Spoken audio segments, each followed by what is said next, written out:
জোনাইত বিধায়ক ভুৱন পেগুৰ বান পৰিদৰ্শন বিগত বানত ক্ষতিগ্ৰস্ত অঞ্চল পৰিদৰ্শন কৰি বান প্ৰতিৰোধৰ কাৰণে ব্যৱস্থা গ্ৰহণ কৰিম বুলি আশ্বাস দিয়ে জোনাইৰ বিধায়ক ভুৱন পেগুৱে।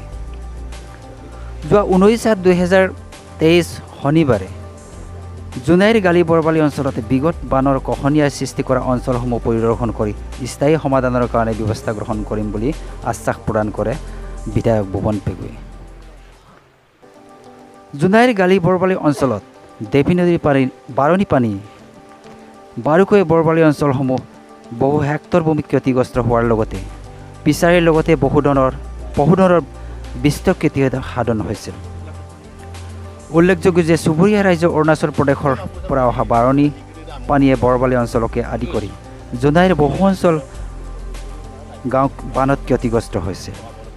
আজি জোনাই বিধানসভা সমষ্টিৰ বিধায়ক ভুৱন পেগু, জোনাই জিলা পৰিষদৰ সদস্য অতুল পেগুৰ লগতে অঞ্চলটোৰ বহুতো দল সংগঠনৰ লোকসকলে উপস্থিত হৈ বান ক্ষতিগ্ৰস্ত অঞ্চলসমূহ পৰিদৰ্শন কৰি গৰাখহনীয়া প্ৰতিৰোধ ব্যৱস্থা কৰিম বুলি আশ্বাস দিয়ে বিধায়ক ভুৱন পেগুৱে। বাৰিষাৰ সময়ত বান প্ৰতিৰোধৰ কাৰণে চৰকাৰী আঁচনি গ্ৰহণ কৰাত অসুবিধাৰ সৃষ্টি হোৱাৰ প্ৰতি লক্ষ্য ৰাখি কেৱল বলুকাবাহৰ খুঁটিৰে বান প্ৰতিৰোধ কৰিবলৈ অঞ্চলটোৰ দল সংগঠনক আশ্বাস প্ৰদান কৰি আৰু দায়িত্ব প্ৰদান কৰে। আমি দেপি এই নয়ে যিটো আমাৰ DRDA গাইড বান আছিলে এইটো ছিগি মেলি গোটেই এই অঞ্চলৰ খেতিপথাৰৰ পৰা আৰম্ভ কৰি গাঁৱৰ পৰা আৰম্ভ কৰি চবৰে ধ্বংসলীলা সৃষ্টি কৰিছে। আৰু ইয়াৰ পৰা গৈ আকৌ গালিঘাট যোৱা আমাৰ যিটো পথ আছে 6-7টা কালভাৰ্ট এফেক্ট কৰিছে। এটা অলৰেডি ডাঙৰ দলং উটুৱাই নিলে ইতিমধ্যে, আৰু বাকীকেইটা কালভাৰ্টো এফেক্ট কৰিছে। গোটেই মেইন কমিউনিকেশ্যন গালিঘাটৰ পৰা একেবাৰে মেচাকি চাপৰিলৈকে মেইন কমিউনিকেশ্যন এইটো আপোনাৰ 40-50 হাজাৰ মানুহৰ কমিউনিকেশ্যন এইটো একদম বাধা সৃষ্টি কৰিছে। সেইকাৰণে এইকেইদিন মই ইয়াতে ডিপাৰ্টমেণ্টক পঠাইছিলোঁ ইয়াতে তৎকালীনভাৱে কি কৰিব পৰা যায় বুলি।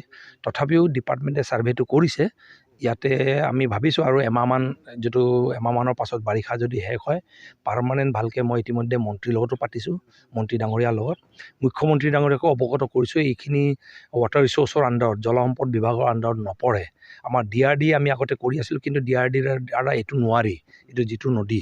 আৰু এনেকুৱা আমাৰ ইয়াতে এটা দেপী আছে, ইফালে আপোনাৰ নাহৰ নলা আছে, ইফালে ৰায়াং নলা, এনেকৈ আৰু ডিকাৰী আছে, ইফালে ডেকা ৰিভাৰ আছে। এইখিনিয়ে তাৰমানে ৱাটাৰ ৰিচোৰ্চে জলসম্পদ বিভাগে নকৰে, কিন্তু ধ্বংসলীলাটো সৃষ্টি কৰি আছে। চ' এইকাৰণে এইখিনি ৱাটাৰ ৰিচোৰ্চৰ দ্বাৰাও কৰিব লাগে বুলি মুখ্যমন্ত্ৰীক ইতিমধ্যে অৱগত কৰা হৈছে। আৰু আমাৰ জলসম্পদ বিভাগৰ মন্ত্ৰী পীযুষ হাজৰিকা ডাঙৰীয়াকো অৱগত কৰা হৈছে। এইবাৰ আমি কিছু প্ৰগ্ৰাম ল'ম, ভাল প্ৰগ্ৰামেই ল'ম। এইখিনিত মথাউৰিবোৰ ৱাটাৰ ৰিচোৰ্চৰ দ্বাৰা নিৰ্মাণ কৰাৰ কাৰণে পৰিকল্পনা কৰিছোঁ। ইতিমধ্যে ইঞ্জিনিয়াৰ আহিছে, আৰু কিছু কাম ছইল কনজাৰ্ভেশ্যনৰ দ্বাৰাও প্ৰটেকশ্যন ৱৰ্ক আমি কৰিম, ইতিমধ্যে চেংচনো হৈছে।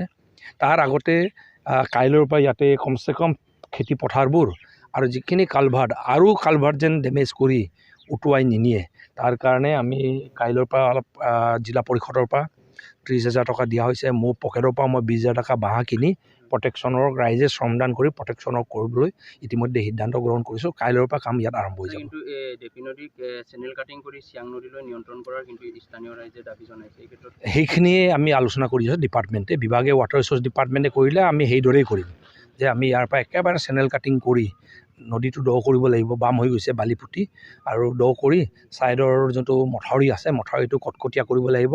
আৰু য'ত য'ত ভাৰ্নেবল পইণ্ট আছে তাত RCC পাৰ্কবাইনৰ দ্বাৰা প্ৰটেকশ্যন ৱৰ্ক কৰি ইয়াৰ এটা পাৰ্মানেণ্ট চলিউশ্যনৰ কথা আমি ভাবিছোঁ। কিন্তু ছাৰ অসম অৰুণাচল সীমান্তৰ চিকাৰীত গৰাখহনীয়া হৈ আছে, ইয়াৰ ক্ষেত্ৰত কিবা স্বাভাৱিকতে এই প্ৰজেক্টতে আহিব, তাৰো প্ৰটেকশ্যন ৱৰ্ক আমি কৰিম একেলগে।